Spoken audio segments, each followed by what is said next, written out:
27 صفر اور ستمبر کا مہینہ تھا، تو 622 عیسوی تھی۔ تو ادھر ہے مدینہ اور ادھر ہے جبل ثور۔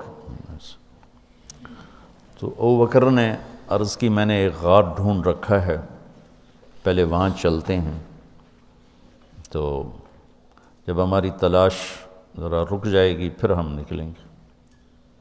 تو اللہ کے نبی پنجوں کے بل چل رہے تھے، پنجوں کے بل،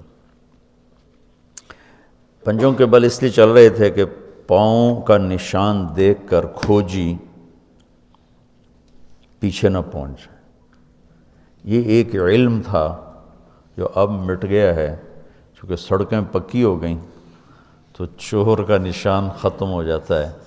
جب سڑکیں کچی ہوتی تھیں تو اس کے قدموں کو کھوجی پہچانتا ہوا چلتا چلتا چلتا اس کے گھر پہنچ جاتا تھا، چاہے وہ 100 میل ہوتا تھا۔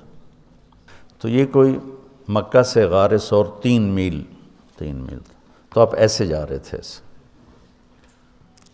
ابو بکر کبھی آپ کے آگے چلتے کبھی پیچھے چلتے، کبھی آگے چلتے کبھی پیچھے چلتے۔ تو آپ نے پوچھا یہ کیا کرتے؟ کبھی آگے کبھی پیچھے۔ تو کہنے لگے اخاف الرصد فامشی امامک، اخاف الطلب فامشی خلفک۔ جب مجھے یہ خیال آتا ہے کہ کوئی آگے چھپا ہوا حملہ آور حملہ نہ کر دے دشمن تو میں آگے ہو جاتا ہوں، جب مجھے خیال آتا ہے پیچھے سے کوئی پہنچ نہ جائے تو میں پیچھے ہو جاتا ہوں، اس طرح۔ تو آپ نے بہت شکریہ ادا کیا ان کا۔ جب پہاڑ پہ چڑھنے کا وقت آیا تو آپ کی انگلیاں زخمی ہو گئی تھیں ایسے چلتے چلتے۔ کس قدر نبی اسباب کی رعایت کر رہے ہیں، اسباب کی رعایت کتنی ضروری ہے۔ تو ابو بکر نے آپ کو کندھے پہ بٹھایا اپنی کمر پہ، اور غار جبل ثور ایسے سیدھا پہاڑ ہے ایسے، میری آج تک ہمت نہیں ہوئی چڑھنے کی، حالانکہ کتنے سالوں سے اللہ لے جا رہا۔ تو آپ کو اپنے کمر پہ بٹھا کے اوپر پورا پہاڑ اوپر چڑھے، پھر آپ کو باہر کھڑا کر دے گا، آپ اندر نہیں جائیں گے، خود اندر گئے، ایسے اس کو ٹٹول ٹٹول کے جتنے سوراخ تھے پتھروں سے بند کر دیے، سوراخ باقی بچ گئے۔ تو اپنی پگڑی اتاری، پھاڑ پھاڑ کے سوراخ بند کی، پھر سوراخ باقی تھے، کرتا اتارا اور پھاڑ پھاڑ کے سوراخ بند کیے۔ ایک باقی رہ گیا جس میں وہ سانپ تھا۔ علماء نے لکھا ہے کہ وہ سانپ جو ڈس رہا تھا، ایک تو سانپ اپنی فطرت سے ڈستا ہے نا، علماء نے لکھا وہ اس لیے ڈس رہا تھا کہ وہ راستہ مانگ رہا تھا دیدار نبوت کے لیے۔ یہ کئی علماء نے یہ لکھا ہے کہ وہ اپنی فطرت سے نہیں، احتجاج کر رہا تھا کہ میں نے راہ دے، میں بھی دیدار کروں، میں بھی دیکھنا چاہتا یہ تھا۔ تو کہا یا رسول اللہ آئیے۔ جب آپ اندر تشریف لائے تو اندھیرا تھا، پتہ نہیں چلا۔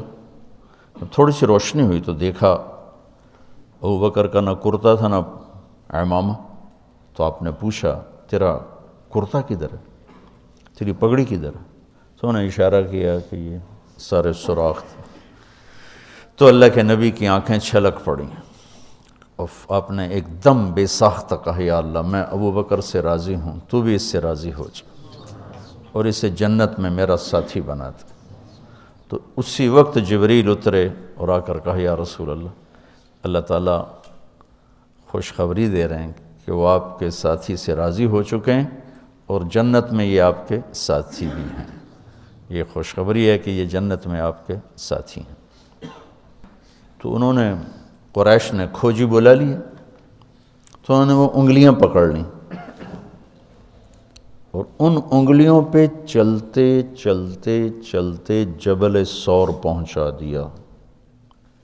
تو اللہ نے ان کے آنے سے پہلے، غار کا دہانہ بڑا ہے، ایک بیل ہو گیا، اس کے بیچ میں مکڑیوں نے جالے پھیلا دیے، ایک کبوتری نے تن کے رکھ کے انڈے دے دی۔ تو ان کے جانے سے پہلے 2 کام ہو چکے تھے۔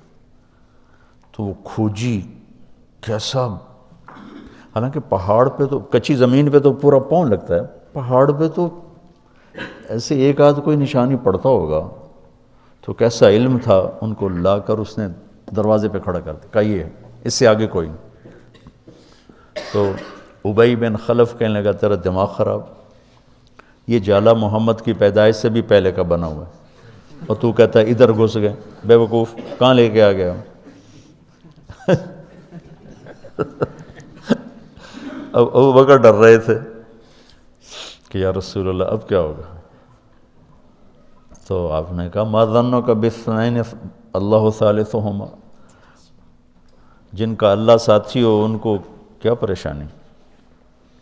تو امیہ بن خلف نے وہیں دروازے غار کے منہ پہ بیٹھ کے اندر منہ کر کے پیشاب کیا، اب دونوں سامنے بیٹھے تھے۔ تو آپ نے مسکراتے ہوئے فرمایا دیکھو اگر یہ ہمیں دیکھ سکتے تو یہ یہاں بیٹھ کے پیشاب کرتا، تو انہیں آرام سے وہاں پیشاب کیا، وہ سامنے بیٹھے تھے دونوں۔ اللہ نے بیچ میں پردہ ڈال دی۔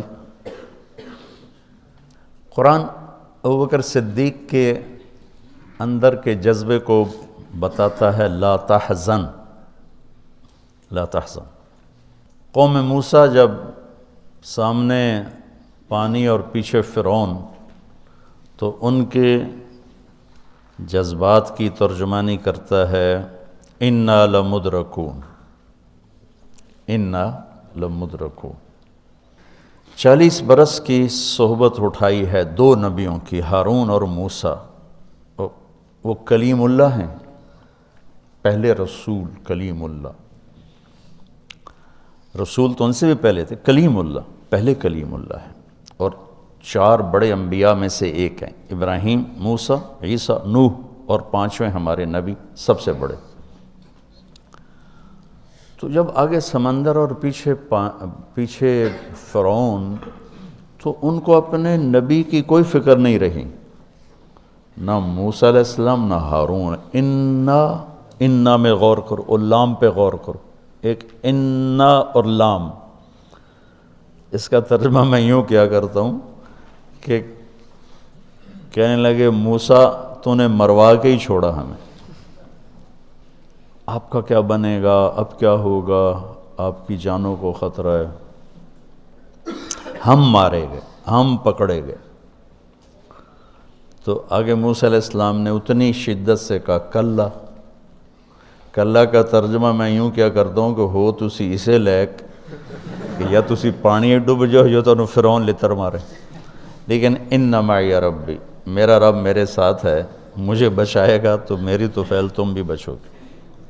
تو انا لمدرکون ان کے ذہن کی عکاسی کرتا ہے، پستی ذہن کہ صرف اپنی پڑ گئی، اور لا تحزن عکاسی کرتا ہے کہ ابراہیم، ابوبکر اپنی جان کا اگر خوف ہوتا تو لفظ آتا لا تخف، انہیں غم لگ گیا اپنے نبی کا کہ اب میرے نبی کا کیا ہوگا۔ تو حزن اپنے لیے نہیں، اپنے دوسرے کے لیے، آپ کی اب آپ کا کیا بنا، اب میرے نبی کا کیا بنے گا، اس کیفیت کے لیے قرآن نے اس میں عظمت صدیق ہے، لا تحزن، کہ انہیں اپنا کوئی فکر نہیں تھا، انہیں فکر پڑ گیا نبی کی۔ تو انہوں نے کہا ان اللہ معنا، اور ان اللہ معنا، صدیق کو بھی اپنے ساتھ لے لیا، تیرے میرے دونوں کے ساتھ اللہ ہے، فکر۔ موسیٰ علیہ السلام نے صرف اپنے آپ کو لیا ان کے اس جملے کی وجہ سے، ان معی ربی، میرا رب میرے ساتھ۔